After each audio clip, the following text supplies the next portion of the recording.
Power Rangers in Space, episode 20. Very good number to introduce to the Power Ranger in Space Ranger.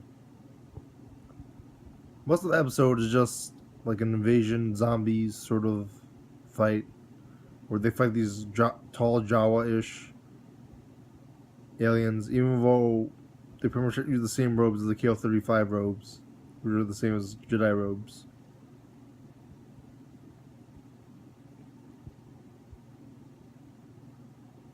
And then they get to the Silver Ranger. Silver Ranger takes a bullet for Andros. A big fight. Spoiler alert, too late. You know, it's dramatic. They show it visually, even if it's not meaning much, but at least they do it visually.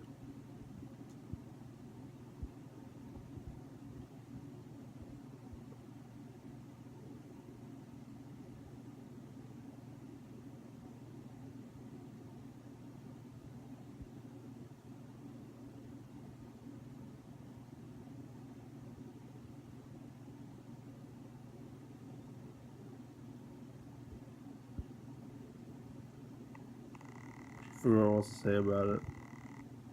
A lot of the extras are just standing there rooting them on. But that worked on the Power Rangers in Time Force, Power Rangers in Time, Power Rangers in Space, Power Rangers Time Force finale, so I guess it worked. Even though it was Sentai footage. Worked for King of the Day and Power Rangers Zeo.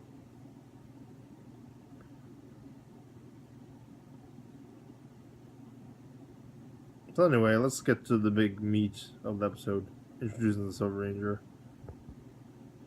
After the flashback. First off, I don't know if this was as bad in the previous episodes, although it was sort of bad, but those spandex colors are not. They look like they've been washed and faded, and they used the wrong kind of detergent. They look very preschool-like, and just not very professional for acting in a Power Rangers show. They're bright red colors, and this is a very serious series, a Jed Lynn series, opposed to like the Campy Rangers or Power Rangers ripoff and Yosemite ripoff season.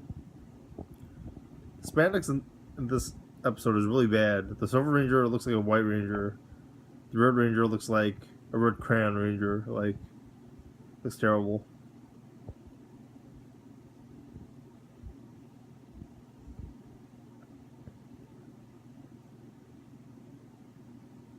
He comes out of the suit, the ship, very slowly.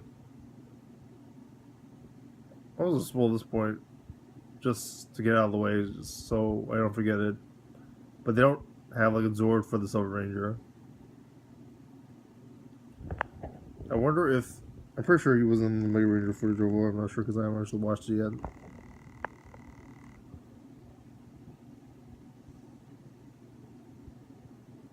I'm guessing he didn't. I'm guessing the life signs for Mega Silver are like in the last episode. Because I'm pretty sure he lives, but like I'm just guessing that that's where they got the ER stock footage from.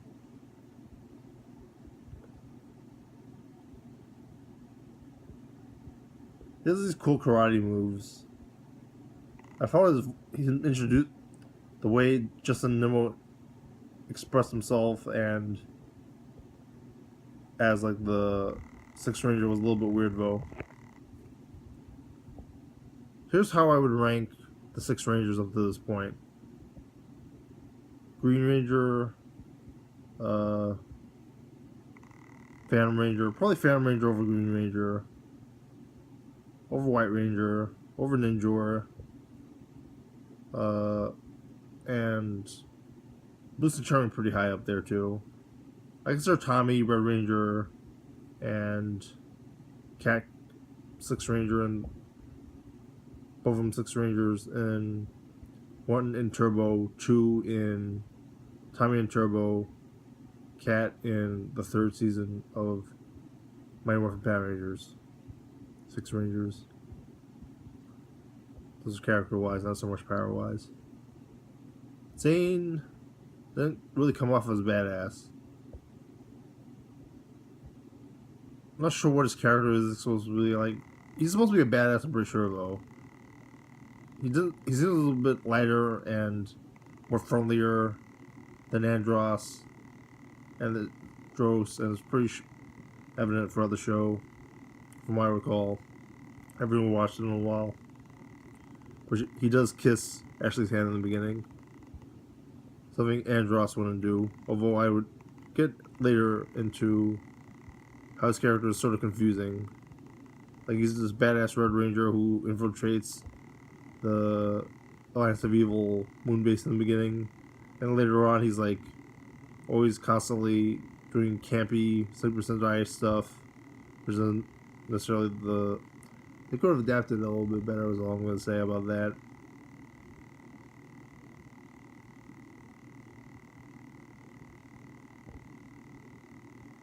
So he does that. He dates Ashley.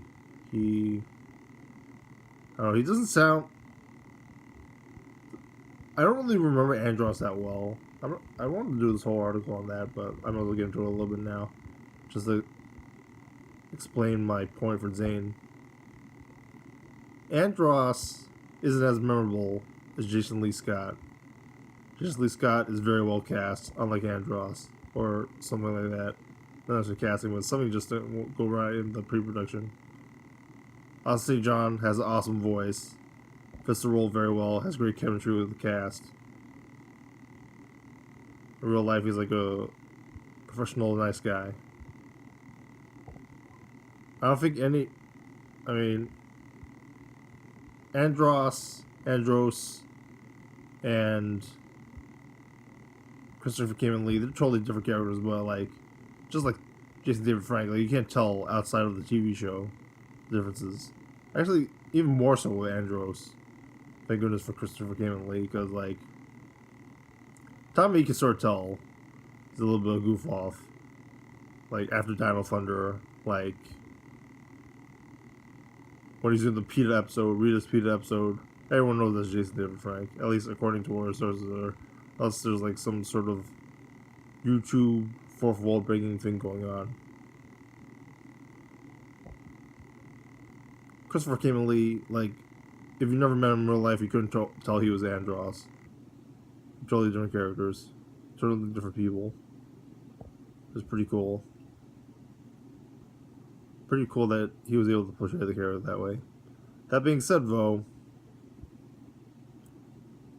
they treat him as this badass spy person going into the Alliance of Evil. The Phantom Ranger, it's like a Phantom Ranger. His character is written like a KL-35 rebel, like a Edenoi rebel. He doesn't seem that badass, though. He doesn't seem like he's traumatized, dealing with the stresses of good of evil. They write him, and it doesn't really work on a drama level, and we all know he's supposed to be, I don't know, I felt like he was supposed to be badass in the original episodes with, like, sneaking into the Alliance of Evil. I'm totally also against, like, giving him, seeing his face. Like, I felt he was a lot cooler when he just didn't take the helmet off, much like the Phantom Ranger. Maybe they don't want it to be repetitive, but as a result, it sort of doesn't pay off. He doesn't have an Austin St. John 80s action hero look, which I would like in Andros, the KL-35 rebel.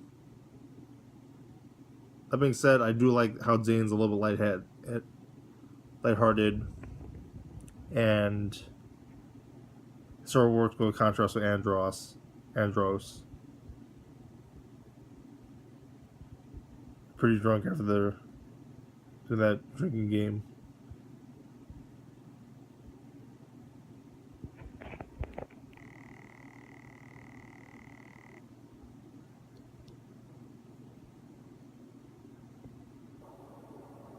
He does do a lot of cool kung fu moves. Zane does.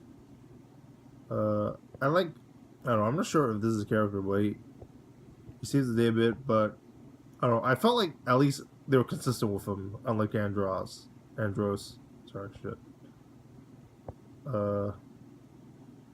He's more lighthearted than Andros, and it works. He's one of the more lighthearted Six Rangers at the time. Yet he's badass and can save the day. Yet he has the whole losing powers thing, which they get rid of later for whatever reason, because of the Sentai footage. And that works, and I felt that worked better than Antonio in Power Ranger Samurai. I felt it worked better than Cam in Power Rangers Ninja Storm.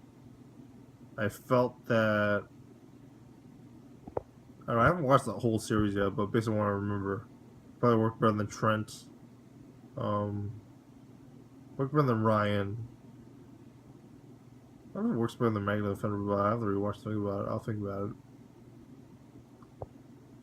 This is just a list of a whole bunch of them now. Not as good as at least most of the Mystic Force ones. SPD ones, like a Master, Dougie Kruger could have been written better. Taizan is pretty good. Has a pretty good backstory. I don't know if he's better or worse, but like, if you've seen my Operation Overdrive videos, but I like what they did with him. Oh, I actually didn't cover it probably, but I'll get into why Taizan's pretty good. I like what I remembered. Because I had the whole thing where I just obsessed over how just getting a little bit into it a little bit. I don't think Taizan should have got rid of the mask, and what they do with him is very good, with his backstory of his wife.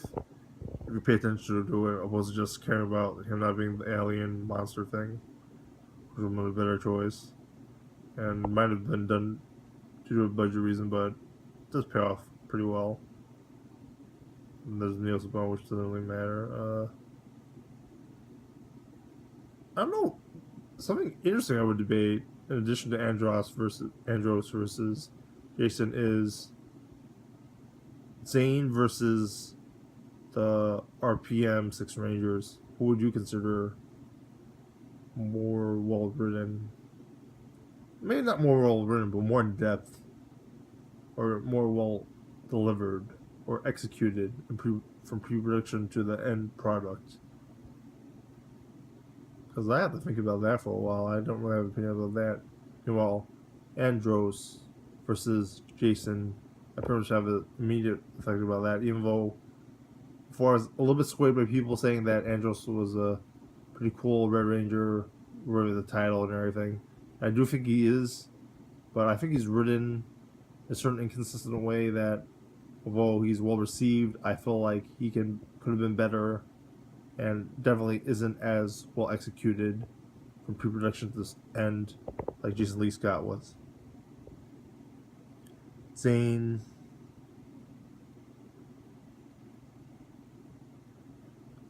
So anyway, back to this episode 20 of Power Rangers in Space.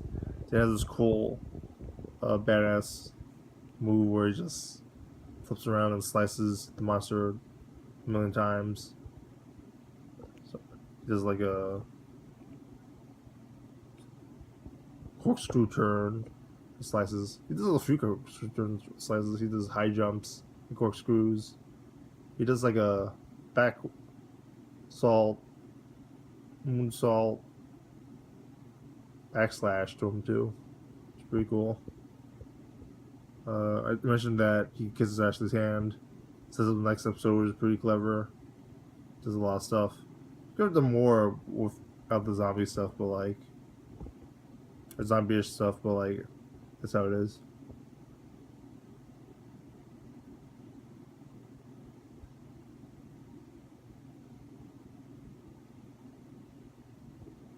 I don't want to mention that thing that I think isn't really the intent, but like TV Tropes claims weird stuff with Hoye, but I say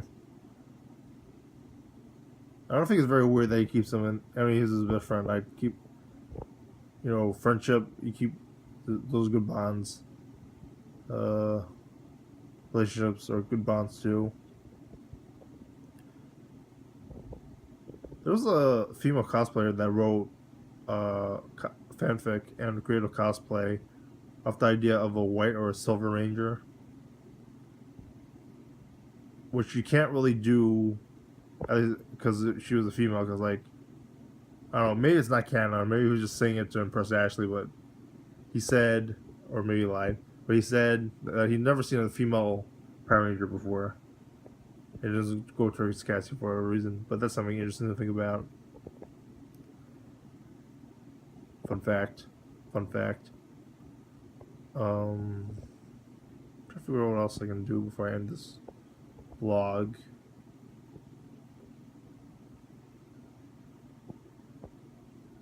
Covered intro, covered destroying the monster. Oh, the mech fight. Covered it a little bit, I guess. Zane stays in the ship. He makes sure Alpha doesn't shake around too much. They send the cockpit. I don't think they go into the Delta mega ship after a while.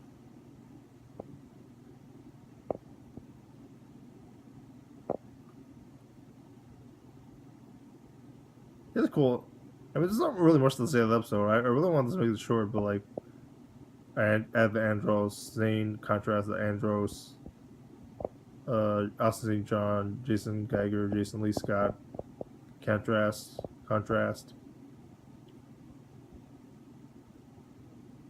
I mean, it was a pretty short episode. Hopefully, I get more into his character later on. He's cool. He can do martial arts. So he's sort of like Tommy, but like he's more laid back. He's more serious. He's not goofy and like obnoxious. He's like they made him cool in like a teenager way. He's always like a Care 35 guy. Like he's less serious. Yet he went through a lot of hardships and he loses his powers and has a limit on his powers and stuff. Spoiler alert in case you didn't know. And he has a lot less drama going on. I don't know if he's the biggest jokester, but like overdoes the Cycle Silver thing, which is a spoiler. But like,